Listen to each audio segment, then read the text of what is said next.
Hotel gen থেকে আমরা বাইরে যাচ্ছি। অন নাইট ছিলাম এখানে হোটেল জেনে, জেন পুনাখা। এখন যাব হচ্ছে পারোতে। Here is the staffs of Jen Punakha. They are very quiet and good person. Thank you very much. Okay. 201. We have luggages. 201. 201. Two bags. Not yet ready. One person is waiting. জেন পুনাখা থেকে আজকে যাব হচ্ছে আমরা পারোতে। আমি একটু gen Punakha আপনাদেরকে অ্যাপার্টমেন্টটা দেখাই দিই। খুবই সুন্দর অ্যাপার্টমেন্ট, রৌদ্র উজ্জ্বল দিন। দেখুন জেন পুনাখার কম্পার্টমেন্ট, এটা হচ্ছে জেন পুনাখার একদম নতুন একটা অ্যাপার্টমেন্ট, নতুন একটা প্লেস।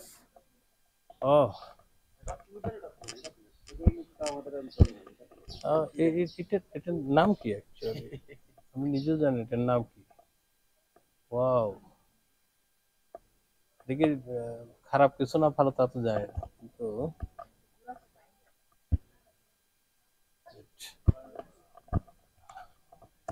জেন পুনাখায় আপনারা যদি থাকতে চান, ওয়েবসাইটে গেলে আপনার ডিটেলসটা পাবেন।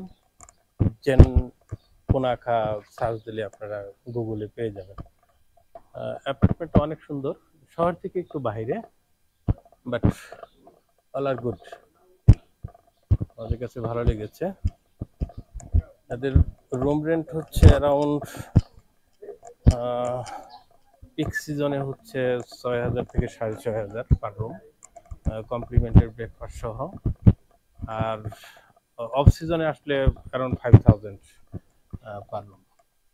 আমি একটু আপনাদের ক্যান্টিনটা দেখে দিই আপনাদেরকে।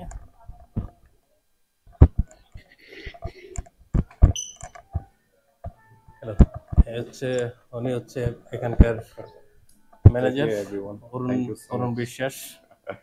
Very nice and gentle person. ওনার ডিটেলসটা আমি দিয়ে দিব, আমার চ্যানেলের মাধ্যমে জানাবো। আপনারা এখানে আসলে অবশ্যই আমাদের সাথে যোগাযোগ করে আসতে পারবেন। আমি একটু ভিতরটা দেখিয়ে দিই আপনাদেরকে। এই হচ্ছে ওনাদের ক্যান্টিন প্লেস। ক্যান্টিন প্লেস এটা হচ্ছে, এখানে খাওয়া দাওয়া আপনি 3 বেলায় খেতে পারবেন। অনেক সময় ব্রেকফাস্ট তো কমপ্লিমেন্টারি থাকেই, আর যদি অনেক সময় এরা ডিনারটাও কমপ্লিমেন্টারি দিয়ে থাকে। এখান থেকে হোটেলের দেখেন, হোটেল থেকে সুন্দর একটা ভিউ পাওয়া যায়। এদের যে ক্যান্টিন আছে, ক্যান্টিন থেকেও আপনি ভালো একটা ভিউ পাবেন, চমৎকার। আমরা যেখানেই যাই আমরা সাধারণত চাই যে ভালো একটা ভিউ যাতে আমরা পাই। এখানকার স্টাফরা খুবই অমায়িক এবং হেল্পফুল। সো এই ছিল জেন পুনাখা। অবশ্যই আসবেন এখানে যদি পুনাখাতে ভুটান ট্যুর করলে অবশ্যই পুনাখাতে আসবেন। It's not too big city, but it's quiet and calm. এবং এক রাত দুই রাত থাকতে পারলে ভালো।